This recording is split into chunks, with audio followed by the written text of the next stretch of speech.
यो बाहिरबाट ल्याएको पनि जुन औषधि छ त्यो यहाँ चाहिँ त के अरे अस्पताल मार्फत हो।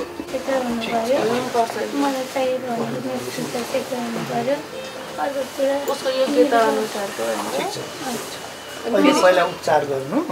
अरू कुराको बारेमा पनि हामी सल्लाह गरौँला। अब शीघ्र स्वास्थ्य लाभ होस् नानीको, एकदमै दुःख लागेको छ, चिन्ता भएको छ। अरू कुरा पछि भेटौँला ल। फेरि उ त फेरि पढेर काम गर्नलाई पढ्नकै लागि नै ल हुन्छ हुन्छ बाबा। यो उपचारकै कुरा उपचारकै सबै उपचारको चाहिँ जे बाहिरबाट त्यो भनेको छ बिल राख्नु भनेको छ हामीले भनेको छ त्यो तपाईहरुले चाहिँ फिर्ता पाउनुहुन्छ यहाँ नभएको औषधिहरु चाहिँ बाहिरबाट नै ल्याएको सुरुदेखिको पनि छ हाम्रो सुरुदेखिको पनि छ पछि पनि यहाँ पैसा दिनुहुन्छ त्यसपछि अस्पतालले मन्त्रालयबाट सबै दिन्छ उहाँ स्वास्थ्य मन्त्रालयको अधिकारी हो सरकारले निर्णय गरेको छ फ्रीमा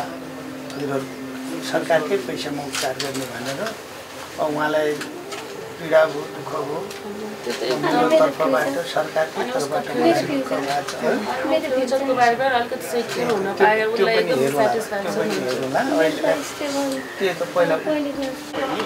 उहाँहरूले आएर चाहिँ त तपाईँहरू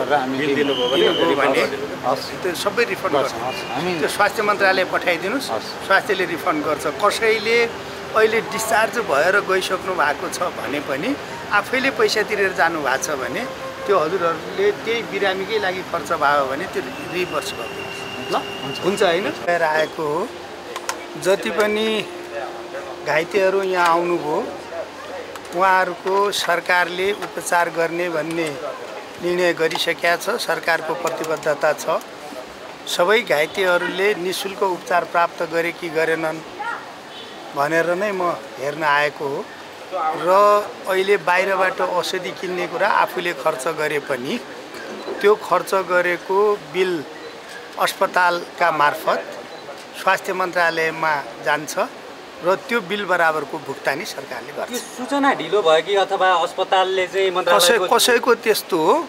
आफैले खर्च गरेको कुनै औषधिको बिल भौचर छ भने पनि अस्पताल मार्फत यो खर्च फलाना बिरामीको यो उपचारमा भएको हो भनेर अस्पतालले प्रमाणित गरेर दियो भने त्यो सरकारले पैसा दिन्छ म त्यो बिरामीको गार्जियन भएको हुनाले एउटा क्वेसन भुक्तानी गर्ने त हजुरले भन्नुभयो तर भविष्यको लागि उसलाई के सोच्नु त्यसको बारेमा पनि कुरा गर्छु भने सल्लाह भविष्यको बारेमा सोधिदिनु